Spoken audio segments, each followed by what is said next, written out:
On July 17, President of the Republic of Azerbaijan Ilham Aliyev and Chairman of the Halk Maslahaty of Turkmenistan Gurbanguly Berdimuhamedov inspected the ongoing construction of the new Shusha Mosque.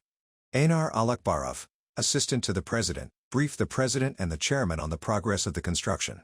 The foundation of the mosque was laid by President Ilham Aliyev in 2021. Once completed, the mosque will stand as a modern architectural landmark in the historic city, with a design rich in symbolic meaning.